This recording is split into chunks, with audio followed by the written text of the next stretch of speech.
Welcome to another In Wheel Time podcast, a 30-minute mini version of the In Wheel Time car show that airs live every Saturday morning, 8 to 11 a.m. Central.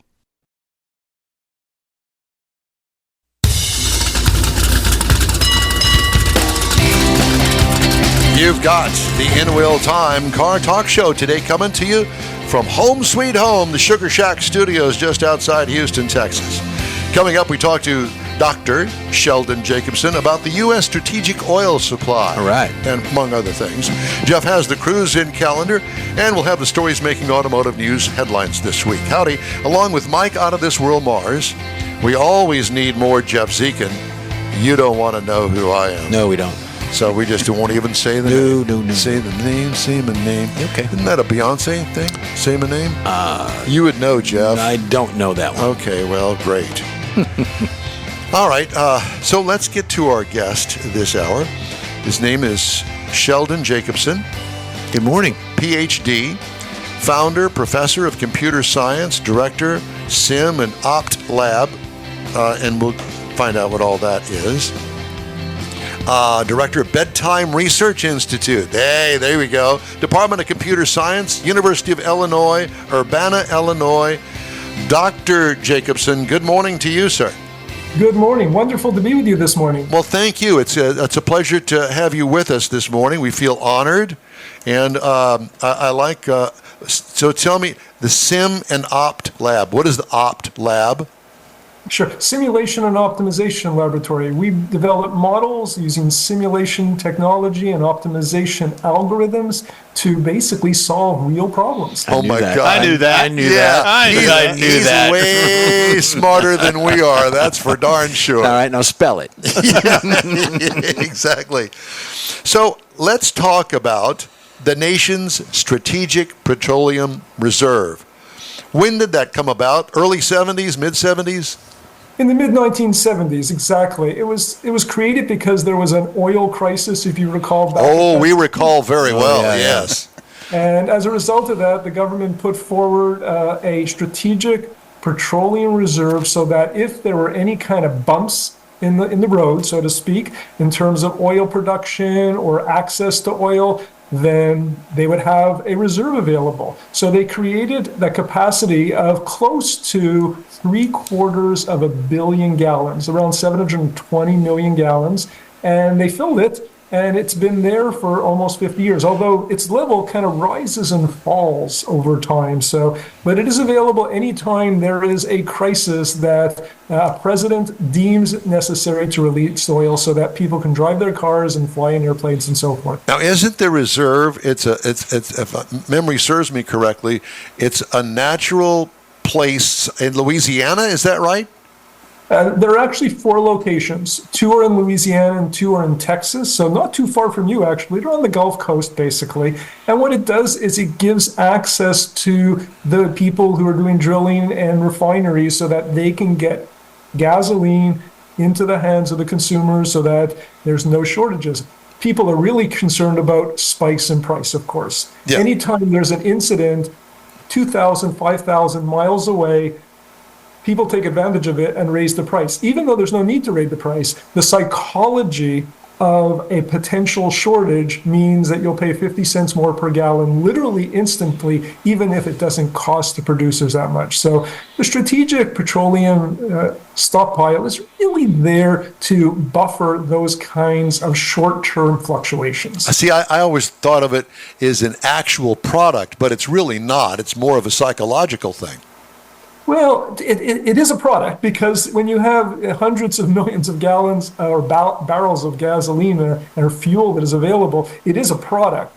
But once again, the consumer, Americans, think with their heads and respond emotionally. And what this tries to do is temper that emotional overreaction so that hopefully when you go to the pump, you're not going to be paying that extra 50 cents or $1 per gallon, even when there's no need to, because there's plenty of oil. Yeah.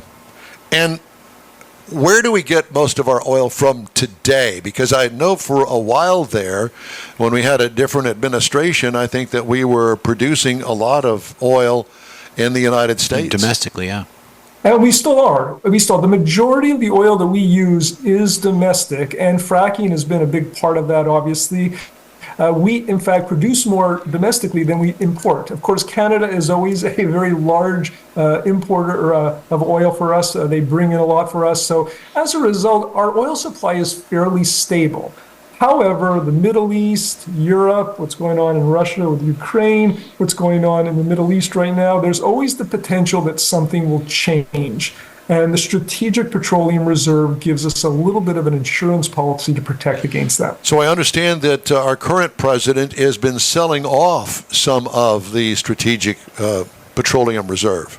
Yes, he has. In fact, a number of presidents have done that. And both Republican and Democrats, to be fair to both sides. At the same time, though, more of the Democrats have done selling than the Republicans, although President Trump in his time did sell, and he tried to replenish it in his final year, didn't quite work out. So we have around one half of the capacity right now, around 360, 370 million barrels right now in the stockpile. The capacity is around 720, 730. Is that something for us that we should be worried about?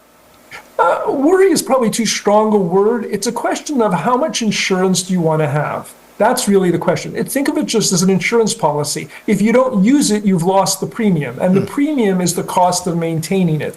Oil prices now are around $80 per barrel. They were at peaks well over 100 not that long ago. They've been at lows in the $30 and $40 range. You want to replenish it when the prices are low. You want to buy low, obviously, and sell high if you have to. So that would be the United States government is actually footing the bill for this. So when we sell off some of it, they get some of their money back. I would assume that it would be at the current price or current rate that oil is selling for.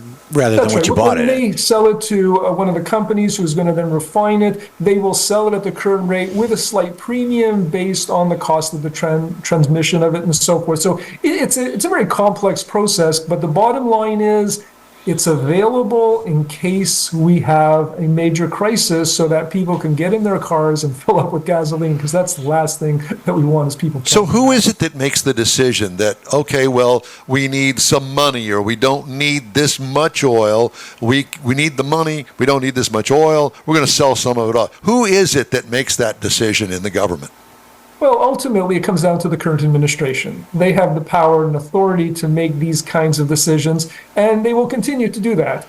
It's a small decision in the grand scheme, unless we had a major world conflict that would shut down the oil fields in the Middle East, and there would be a strain even in our own production. Cyber attacks. We forget about the fact that cyber attacks can bring down the oil companies and their production facilities in terms of using the technology to keep it running. There's so many risks and threats out there. Having the Strategic Petroleum Reserve available is just one of those little things that helps the country feel a little safer energy-wise. So is that part of the Department of Transportation, or is that Weights and Measures? Because there's two different departments there. Well, everybody is going to advise on the process. Ultimately, the administration makes the decision. I mean, you also have the Department of Energy involved. Yeah. Everybody is involved. This is not just a single person making these decisions. Gotcha. Ultimately, the consumers are the people that need to be served. And let's never forget that. We elect our elected officials to serve us, the people. Sometimes they seem to forget that. But at the end of the day, having that oil available will ensure a continuous, non-interrupted stream of fuel for people to drive their cars and do all the other things they do with oil today. Well, the fracking that you're talking about, I know that it has revitalized West Texas, the Permian Basin oil field out there, and I guess that's pretty much nationwide wherever there's a sack of oil underneath the ground, and they've already sucked out all of the liquid. Sack of oil. now they've now they're going down there and blowing off some little charges and releasing more oil underneath the ground. And do we see an end to that? I mean, is that going to continue now till eternity, till we're dead? Well, there's a limited amount of reserve. I mean, we have tens of billions of barrels of oil of reserve just in the United States. And the challenge is, how do you get it out? And once you've introduced fracking was a game changer when it came to oil in this country. Right. And some people don't like it. It disrupts the geological structures in the earth. But the reality is, when it comes to petroleum and oil, fracking made a big difference and stabilized our energy situation more than I think people realize. So the fact is, it does a lot of good things economically, certainly for your area in Texas, but it also has done tremendous things to stabilize our energy portfolio in the United States. It's going to continue because it has to, basically. And let's talk for just a minute about the pipeline that was in the process of being built between Canada and the southern United States, where the refineries are, and that was put on hold with the current administration. Has that really affected the oil reserve or the opportunity to pump more oil to keep the domestic continental United States, northern continents, really producing oil? What's the effect of that? Well, right now, we still have plenty of oil available. We're in a relatively stable situation when it comes to energy in our country. So as a result of that, anytime you have a new administration, they're going to have new policies and new ideas, and we're going to be coming to that within the next year. As we have an election coming up, what will change is certainly unclear. I don't have a crystal ball. I can look into it and see who's going to win. However, yes, continue, it please. really does come down to risk mitigation. And as much as we like to believe that we can rely on, in our society without oil, oil drives energy and power. And we have to continue to consider it, at least in the foreseeable future. Maybe 200 years down the line, it will be different. It's not going to be different in the short term. All right, let's talk about gasoline prices. And how does the price of oil affect the refined product called gasoline? Absolutely. Everything does. Whatever a barrel costs, a certain fraction of it will become gasoline in a tank of an automobile or an SUV. That is the reality. And if the barrel of oil is more expensive, then the gasoline is more expensive. There's other issues that come into play in terms of refining, markups, and so forth. Taxes, state taxes are another issue. And then the introduction of electronic vehicles as well as hybrids means that people are using less fuel and traveling the same distances. It's creating budget conflicts within states who are trying to recoup their transportation costs for their highways and their roads purely from a gasoline tax. But if an automobile is using less gasoline, they're not getting the tax revenue. This is a complex issue you brought up right now, and there are different things on the table in terms of some kind of mileage level tax, or Virginia has a tax based on a vehicle you own, just plain and simple. So every state's a little different. I believe that Texas has a set figure. If you own an electric vehicle, when it comes time to register your car, up the registration on the car, I think there's like a $200 fee to try to recoup that cost. Is that the general way that the states are making back their money? Every state operates so independently, but that is one model that certainly would work. If you do it based on consumption of fuel, you're going to be in a downward trend for quite some time. So this is the reality we have to react to it. Someone has to pay for the roads, ultimately. And it means us, or whether it's going to be through a gas tax or a vehicle ownership tax, someone has to pay for that. What do you see happening in the immediate future? Let's just say till the end of the year, things are going to stabilize and be the way that they are until the elections are over with? Do you see any big upsets outside of the Middle East conflict and conflicts around the world? Ukraine, you mentioned as well. Are there going to be any upsets as long as things stay the way that they are today? Well, in terms of the Strategic Petroleum Reserve, they've started to add more fuel to it, more barrels of oil to it, simply because they realize it's gotten to a level that maybe isn't quite strategically appropriate. So I think it's going to continue to rise. But we're also buying it at around $80 per barrel right now. It's not cheap. It's expensive, relatively speaking, where the average cost of the oil in the reserve is in the order of $30. So you really are buying near a potential top. But you can't avoid, when you're talking about oil and energy, you can't avoid talking about world conflicts. And the Russian-Ukraine situation is not going away. The Middle East situation is probably going to get worse before it gets better. And you just don't know how the players are going to react. And we have a country right now where we have, two people running for president that are both have real major issues in their lives. How is that going to all play out? And no crystal ball here, but all I can say is these are the facts and we have to deal with them. Well, I noticed that all of the major oil refiners, the guys that make the gasoline, they seem to be diversifying, and I say that because there is a soccer stadium here in town that went from one sponsorship to another, and the new sponsorship is now Shell Energy. So it's not Shell Oil Company or Shell Gasoline, it's Shell Energy. So I think that their marketing department is repositioning themselves to diversify what we think of as Shell, as the gasoline company, and kind of divvying it up, so to speak. Do you think that that's going to continue? Well, branding is so important. And we saw this, over the last 50 years when fried foods became socially unacceptable. Right. So companies which had fried in their name did away with it. I don't want to mention the obvious one. Kentucky Fried Chicken, sure.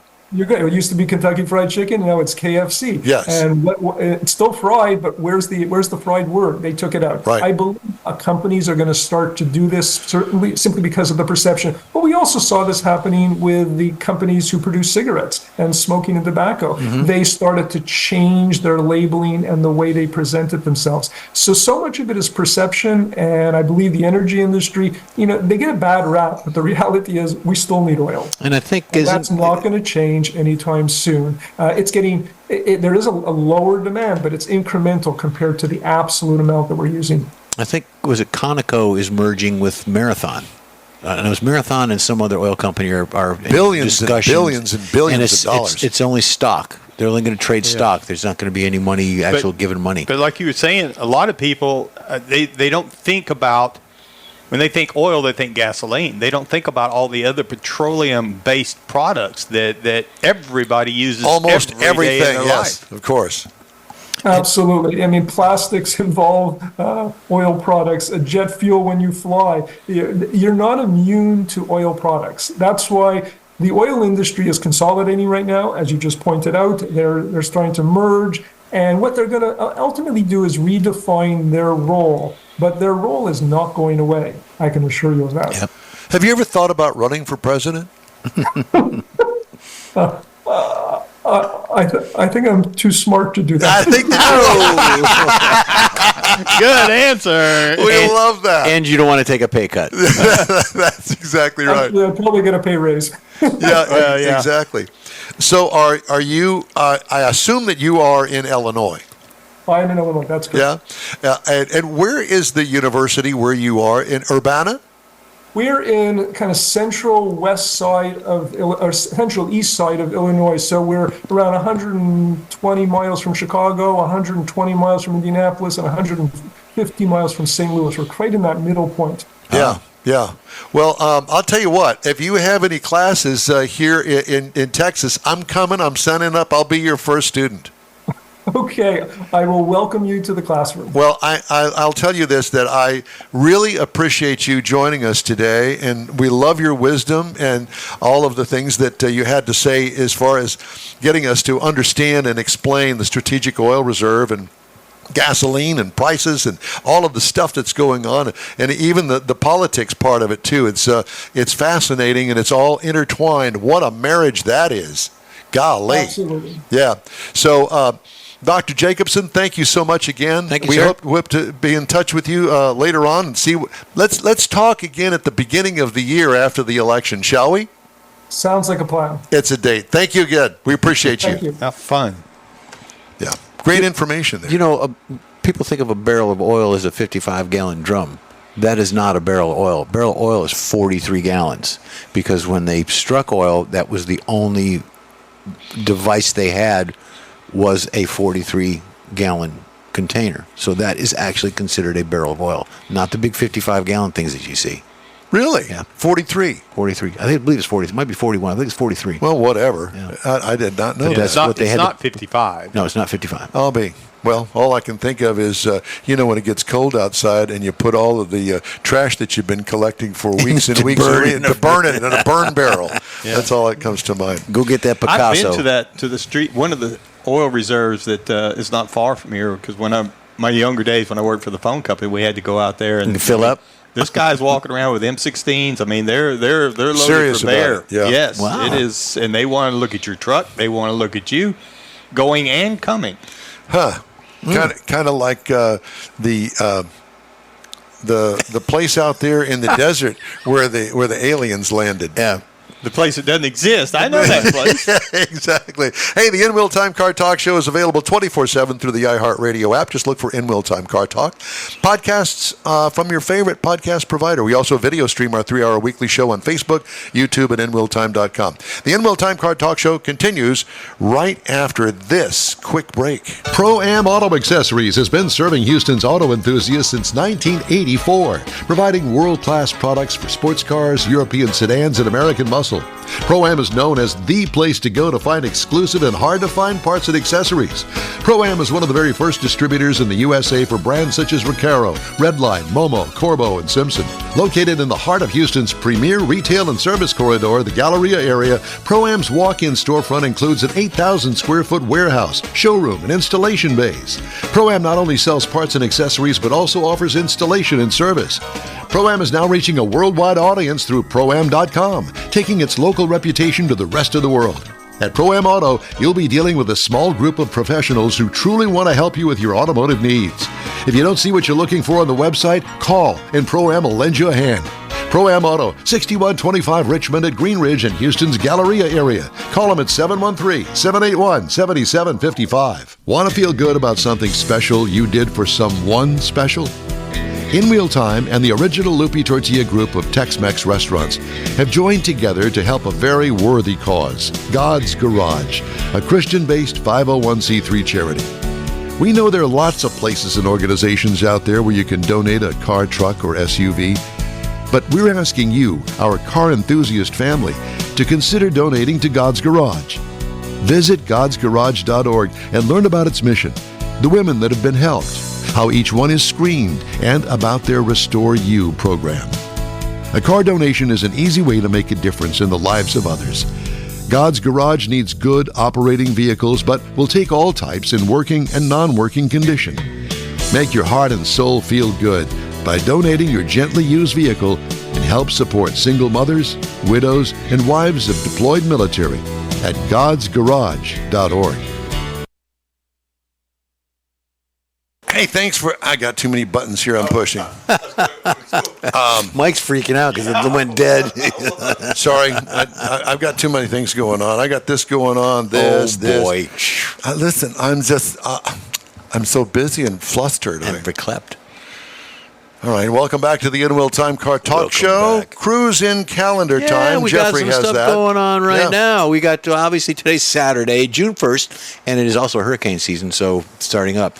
We've got Revving Up Hope at the Carbach Brewery. It's 9 o'clock this morning, so it's coming up in just a few minutes. That's at 12032 Carbach Street in Houston. It's 9 a.m. to 2 p.m. You've got the car show in Tomball Retirement Center coming up at 10 o'clock this morning. What is that one? Oh, that sounds like car us. show, Tomball Retirement Center. Tomball Retirement Center. They're going to pick us up here in a little bit in a van and take us up there. Okay. 13415 Medical Complex Drive in Tomball. Starts at 10 a.m. Yep. Another one going on today is the Conroe Cruisers Saturday Night Cruise. That's at the Kroger Marketplace parking lot at 341 South Loop 336 West in Conroe. That's from 6 p.m. to 9 p.m. tonight. And then, Did you type that? no. In other words... I just copy and paste. No, I know, but the paper, did you Oh, put no, that I on your just- printer? No, yeah, I had paper stacked with different things, and I went to fill it, and this fan it up. So, we'll use it. Okay. Yeah. Anyways, tomorrow, Chrome and Coffee. Where, Don? Avalon Diner. So that'll be happening In the tomorrow. fountains, In yep. the fountains, yep. That's right out of the box tomorrow. And then the Woodlands Cars and Coffee for a Cause. That's what Randy was talking about. Market Street in the Woodlands, 9595 Six Pines Drive. That's 6:30 a.m. to 10:30 a.m. tomorrow. Weekly car meetup in Willis, what you talking about at the DM. What you talking about, Willis? DM2 Value. That's at 3 p.m.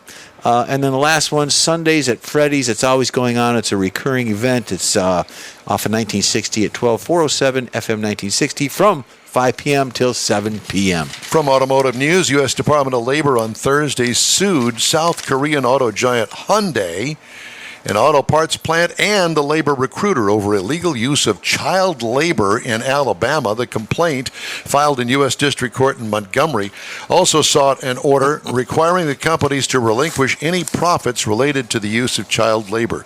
Reuters reported in 2022 that children, some as young as 12, worked for a Hyundai subsidiary and other parts suppliers for the company in that southern state. The Labor Department filing named 3 companies as defendants. The department's wage and hour division found the child had worked up to 60 hours a week on a smart assembly line operating machines that formed sheet metal into auto body parts. The stamping plant. Yeah, stamping plant. The smart plant supplies parts to Hyundai Motor Manufacturing Alabama, which assembles popular cars such as the Hyundai Santa Fe, the Tucson, and the Santa Cruz. Can you imagine owning one of those and knowing that some 12-year-old stamped out your door?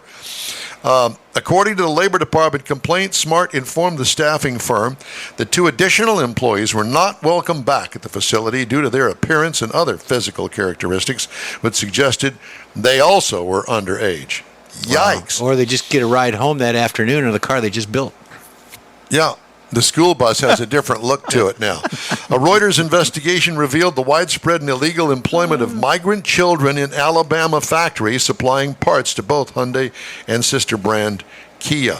U.S. Labor Department says it has seen a surge in child labor violations and has investigated cases involving, get this, 5,792 children nationwide, including hundreds employed in hazardous occupations in the 2023 fiscal year.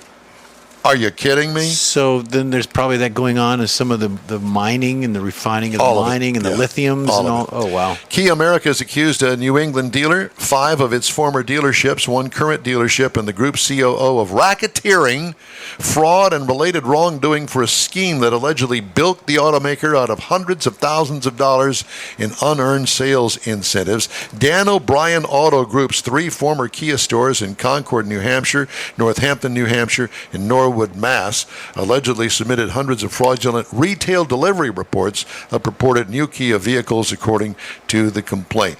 They say the loss is more than $500,000. Okay, Mr. O'Brien, you go for it, Buster. You're in a heap of trouble now. Heap of kimchi.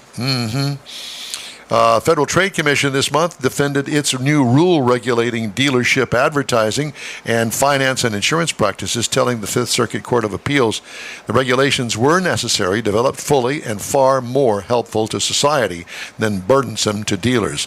NADA and the Texas Automobile Dealers Association in January petitioned the appellate court to kill or modify part or all of the regulations. The Combating Auto Retail Scams, or CARS rule, was scheduled to take effect this summer, but the FTC opted to put it on hold pending the outcome of the case. Well, guess what? Case is over with. You lose. Case closed. It's going to go, and you're out of the luck. There's that.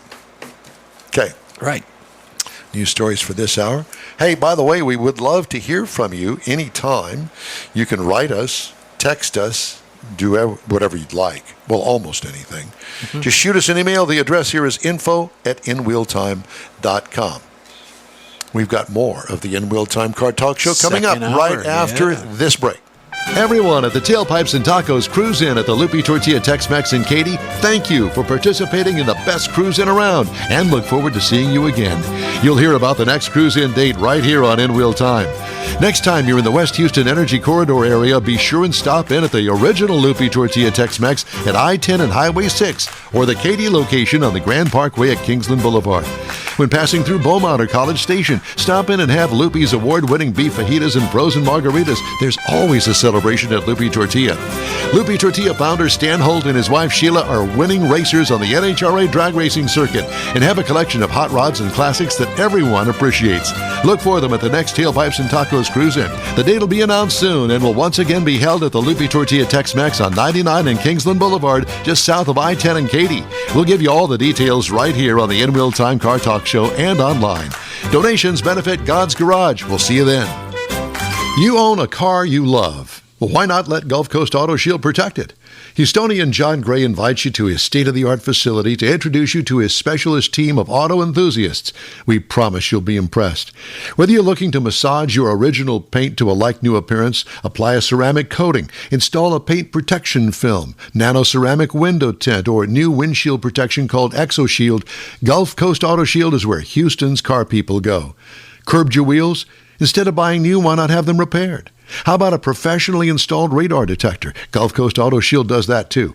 Get a peek inside the shop and look at the services offered by getting online and heading to gcautoshield.com. Better yet, stop by their facility at 11275 South Sam Houston Tollway, just south of the Southwest Freeway, and get a personal tour.